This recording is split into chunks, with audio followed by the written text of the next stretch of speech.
오늘의 말씀은 누가복음 1장 57절에서 80절까지입니다. 엘리사벳은 해산할 달이 차서 아들을 낳았다.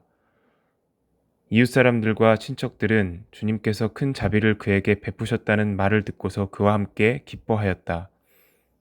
아기가 태어난 지 8일째 되는 날에 그들은 아기에게 할례를 행하러 와서 그의 아버지의 이름을 따서 그를 사가랴라고 하고자 하였다. 그러나 아기 어머니가 말하였다. 안 됩니다. 요한이라고 해야 합니다. 사람들이 말하였다.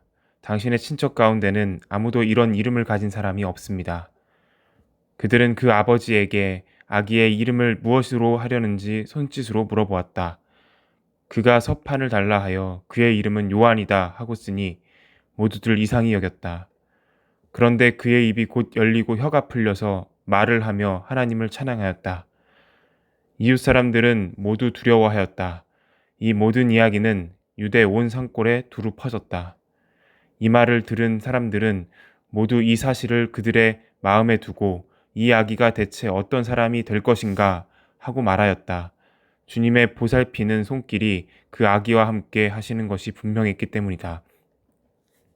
요한의 아버지 사가랴가 성령으로 충만하여 이렇게 예언하였다. 주 이스라엘의 하나님은 찬양 받으실 분이시다. 그는 자기 백성을 돌보아 속량하시고 우리를 위하여 능력이 있는 구원자를 자기의 종 다윗의 집에 일으키셨다. 예로부터 자기의 거룩한 예언자들의 입으로 주님께서 말씀하신 대로 우리들 원수들에게서 구원하시고 우리를 미워하는 모든 사람들의 손에서 건져내셨다. 주님께서 우리 조상에게 자비를 베푸시고 자기의 거룩한 언약을 기억하셨다. 이것은 주님께서 우리에게 주시려고 우리 조상 아브라함에게 하신 맹세이니 우리를 원수들의 손에서 건져주셔서 두려움이 없이 주님을 섬기게 하시고 우리가 평생 동안 주님 앞에서 거룩하고 의롭게 살아가게 하셨다. 아가야, 너는 더없이 높으신 분의 예언자라 불릴 것이니 주님보다 앞서가서 그의 길을 예비하고 죄 사함을 받아서 구원을 얻는 지식을 그의 백성에게 가르쳐 줄 것이다. 이것은 우리 하나님의 자비로운 심정에서 오는 것이다. 그는 해를 하늘 높이 뜨게 하셔서 어둠 속과 죽음의 그늘 아래에 앉아 있는 사람들에게 빛을 비추게 하시고 우리의 발을 평화의 길로 인도하실 것이다. 아기는 자라서 심령이 굳세졌다. 그는 이스라엘 백성 앞에 나타나는 날까지 광야에서 살았다. 안녕하세요, 여러분. 2월 10일 말씀 묵상 시간입니다. 오늘부터는 누가복음을 묵상하게 됩니다. 우리 지난 시간까지 여호수아를 마치고 오늘부터는 새롭게 누가복음을 묵상하게 되는데요. 이 누가복음은 여러분도 잘 아시는 것처럼 누가라고 하는 사람, 사도 바울과 함께 오랫동안 선교 여행을 함께 했던 누가라고 하는 의사가 쓴 책이 누가복음입니다. 누가라고 하는 이 의사가 누가복음과 사도행전을 기록했기 때문에 이것을 보통은 세트로 묶어서 누가행전이라고 부르기도 하는데요. 이 누가복음과 사도행전의 분량이 신약 성경에서 절대적으로 많은 비중을 차지하고 있어요. 사실상 사도 바울이 쓴 서신서들, 편지들보다 훨씬 더 많은 분량의 책이기 때문에 이 누가가 쓰니 누가복음과 사도행전의 영향력이 신약 성경에서 굉장히 크다고, 그 비중이 굉장히 크다고 볼 수가 있습니다. 이 누가복음은 이 암흑과 같은 세상 가운데 너무나도 암울하고 어두운 현실 가운데 예수께서 이 땅에 오셨고 하나님께서 보내신 그 메시아를 통해서 하나님께서 이 땅에 무슨 일을 하셨으며 또 예수께서 이 땅에 오신 것이 무슨 목적이며 예수님이 어떠한 일을 행하셨는지에 대해서 기록하고 있는 것이 누가복음이라고 이야기를 할 수가 있겠습니다. 오늘부터 우리가 긴 호흡으로 누가복음을 묵상할 텐데요. 이 누가복음을 함께 묵상해 가면서 예수 그리스도의 흔적을 우리가 살펴보고 예수께서 우리 안에 더 깊이 있게 좌정하시는 그런 시간이 되기를 간절히 바랍니다. 오늘 우리가 묵상할 말씀은 누가복음 1장 57절에서 80절까지의 말씀입니다. 누가복음 1장 57절에서 66절까지는 세례 요한의 탄생에 대해서 보도하고 있고요. 그리고 67절부터 80절까지의 말씀은 세례 요한의 아버지인 사가랴 제사장의 예언에 대해서 이야기를 하고 있습니다. 먼저 57절에서 66절까지의 말씀에 보면 59절에 아이가 태어난 지 여드레째 되는 날에 그들은 아기에게 할례를 행하러 와서 그의 아버지의 이름을 따서 그를 사가랴라 하고자 하였다. 유대인들에게 아이가 태어났을 때에 행하는 관습 가운데 하나는 8일 만에 할례를 행하는 것이었습니다. 할례를 행하면서 아이의 이름을 지어주는 것이 그때 당시의 관습이었는데 아이의 이름은 항상 대부분 아버지 또는 할아버지의 이름을 따서 지었다고 해요. 그래서 당연히 이 아이 또한 아버지의 이름을 따라서 사가랴라 짓겠지라고 그렇게 생각을 하고 있었어요. 그러나 60절에 보니까 그러나 아기 어머니가 말하였다. 안 됩니다. 요한이라고 해야 합니다. 어머니, 세례 요한의 어머니 엘리사벳은 아이의 이름을 요한이라고 해야 된다. 왜냐하면 천사 가브리엘이 나타나 이미 이 아이의 이름을 고지해 주셨기 때문에 그래서 아이의 이름을 요한이라고 불러야 된다. 요한이라고 하는 이름은 굉장히 흔한 이름이긴 하지만 굉장히 그 뜻이 중요합니다. 하나님께서 자비로우시다. 하나님은 은혜로우시다라고 하는 뜻을 담고 있는 것이 요한이라고 하는 이름의 뜻이거든요. 하나님께서는 이 이름을 미리 예고해 주셨고 그렇기 때문에 엘리사벳과 이 사가랴는 아이의 이름을 요한이라고 짓게 됩니다.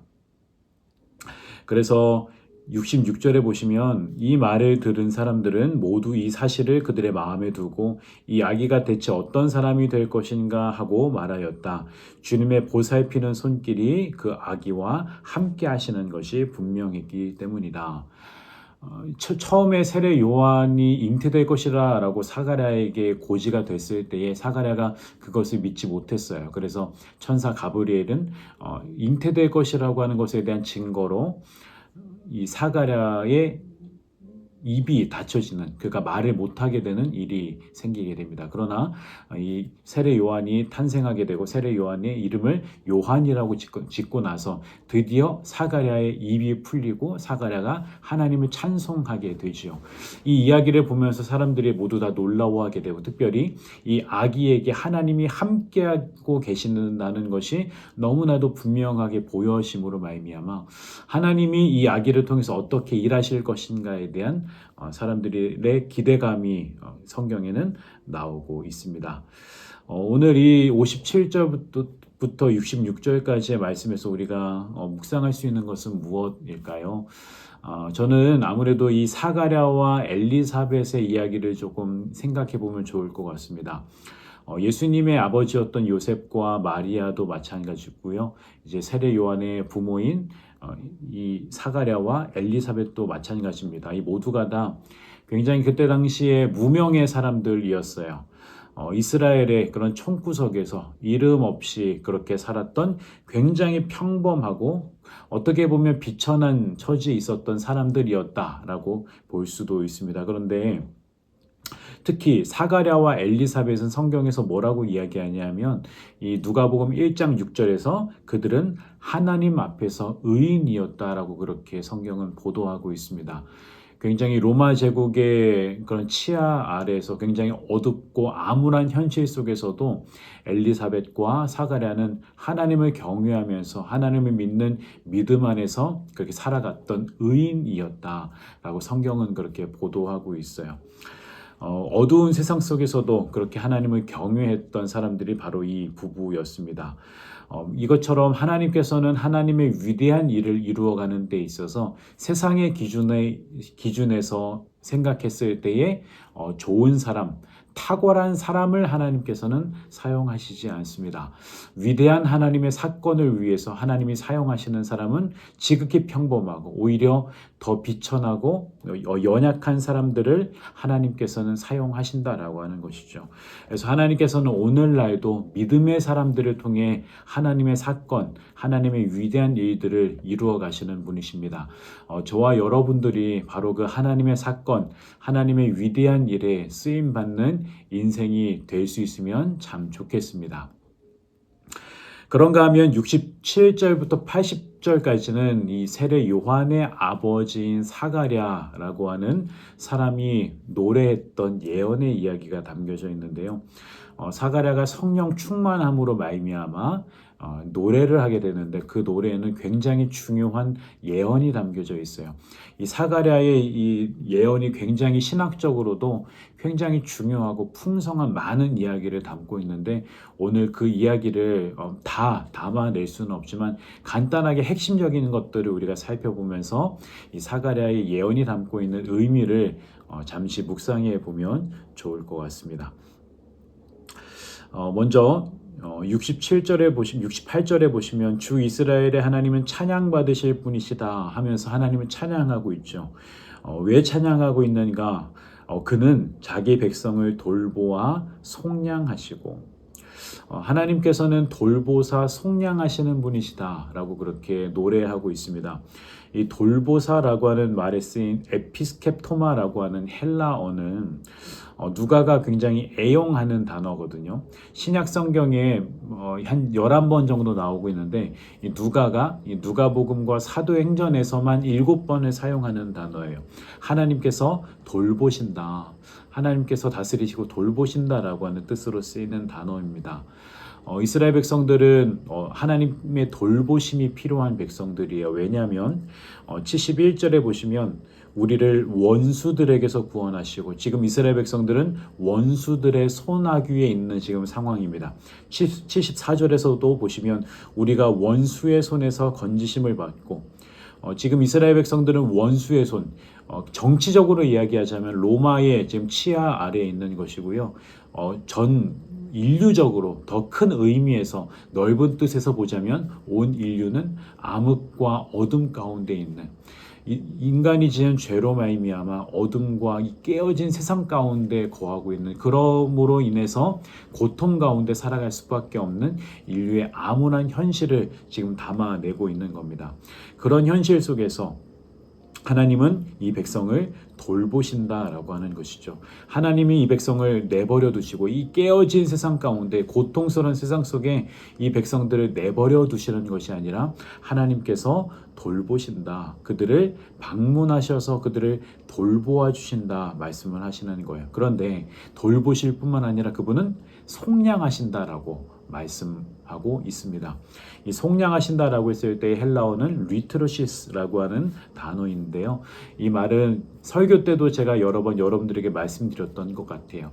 이 속량이라고 하는 단어가 가지고 있는 뜻은 몸값을 지불하다라고 하는 뜻입니다. 어딘가에 매여 있는, 어딘가에 노예로 팔려가 있거나 어딘가에 매여 있는 사람을 값을 지불하여 그 사람을 되사오는 것을 리트로시스, 속량이라고 이야기하죠. 하나님께서 메시아를 이 땅에 보내신 가장 중요한 이유가 여기에 있다고 하는 거죠. 몸값을 지불하셔서 하나님께서 사랑하시는 백성을 위하여 스스로 몸값을 지불하셔서 그들을 속량하시는 것. 하나님의 백성으로 다시금 입양하시고 다시금 되사오셔서 그들로 하여금 하나님의 자녀를 삼으시는 것. 바로 이 메시아의 가장 중요한 사역을 위하여 예수님께서 이 땅 가운데 오셨다라고 하는 것입니다. 그 이야기를 쭉 하고 있는 것이 이 사가랴의 예언이 담고 있는 그런 이야기예요. 이 어둡고 암울한 현실, 가장 좁게는 이 이스라엘이 로마의 압제 가운데서 받고 있는 고통들, 크게 이야기하자면 인류가 이 죄악으로 말미암아 당하고 있는 고통스러운 이 현실, 압제당하고 있는 현실, 이 깨어진 세상 속에서 어려움을 당하고 있는 이 고통스러운 현실 가운데서 하나님은 우리를 구원하시기 위하여 그런 우리를 돌보시고 속량하시기 위하여 메시아를 우리 가운데 보내셨다. 그리고 그 메시아의 오시는 그 길을 앞서 그 길을 예비하기 위하여 하나님께서는 세례 요한, 이 사가랴의 아들인 세례 요한을 보내셨다라고 하는 것을 노래하고 예언하는 것이 바로 사가랴의 노래라고 이야기를 할 수가 있겠습니다. 그래서 78절에 보시면 이것은 우리 하나님의 자비로운 심정에서 오는 것이다. 그는 해를 하늘 높이 뜨게 하셔서 어둠 속과 죽음의 그늘 아래 앉아 있는 사람들에게 빛을 비추게 하시고 우리의 발을 평화의 길로 인도하실 것이다. 하나님의 자비로운 심정에서 오는 것이에요. 하나님이 메시아를 보내신 것은 하나님의 자비로운 심정. 이 단어를 자세하게 살펴보면 이 여기에 나오는 스팔랑크나라고 하는 단어는 창자라고 번역할 수 있는 내장이라고 번역할 수 있는 단어거든요. 무슨 뜻이냐면 우리는 애간장이라고 표현을 하죠. 너무나도 애타는 마음이 있을 때 애간장이 녹는다라고 하는 표현을 쓰죠. 그것처럼 하나님의 애간장이 녹고 계시는 거예요. 하나님이 애타는 마음을 가지고 계시는 겁니다. 이 깨어진 세상을 보시며 고통스럽게 살아가는 우리네 현실을 보시며 하나님의 애가 타서 하나님께서는 우리 가운데 메시아를 보내셨다. 그래서 돋는 해라고 하는 것은 아나톨레라고 하는 단어인데요. 이 아나톨레라는 단어는 지금 자세하게 살펴보기는 시간이 없지만 구약 성경에서 메시아를 뜻하는 단어로 많이 사용되었던 단어이기도 합니다. 그래서 하나님께서는 그 애가 타는 마음으로 인하여 우리 가운데 메시아를 보내셔서 79절에 있는 것처럼 어둠과 죽음의 그늘 아래 있는 사람들 가운데 빛을 비추어 주셨다. 이것이 메시아가 우리에게 행하신 너무나도 놀라운 진리이고 너무나 놀라운 일이다라고 말씀을 하고 있는 것입니다. 그래서 이 사가랴의 예언을 통해서 우리가 묵상할 수 있는 것은 무엇인가? 79절에서 보았던 것처럼 예수님께서는 어둠 가운데 있는 우리, 71절과 74절에 있었던 것처럼 원수의 손에 있었던 우리, 그리고 78절을 있는 것처럼 세상을 보시면서 우리 주님은 애간장이 녹는 그런 마음 아파하시는 마음을 가지고 이 깨어진 세상을 돌보시고 속량하시기 위하여 예수님은 이 땅에 오셨습니다. 앞으로 보게 될 이 누가복음의 말씀들은 바로 그 메시아, 애간장이 녹는 마음을 가지고 이 땅에 우리를 돌보시고 속량하기 위해 오신 그 메시아의 이야기를 담아내고 있어요. 그래서 우리가 앞으로 계속해서 누가복음을 묵상하는 동안 이 예수 그리스도의 사랑이 우리 마음 가운데 더 깊이 있게 뿌리 내리고 그리고 그분의 흔적이 우리의 삶에 더 깊게 새겨질 수 있도록 우리가 기도하면서 우리가 묵상을 준비할 수 있으면 좋을 것 같습니다. 우리가 예수를 더 깊게 묵상함으로 우리의 믿음의 근거가 되시고 또 우리의 믿음의 주가 되시는 예수께서 우리 가운데 더 깊이 좌정하시는 시간, 예수님과 더 긴밀하게 연합되어지는 시간이 될 수 있기를 간절히 축복합니다. 오늘 말씀 묵상을 여기서 마치고요. 여러분에게 주시는 하나님의 말씀을 더 깊이 있게 묵상해 보시기를 바랍니다. 축복합니다.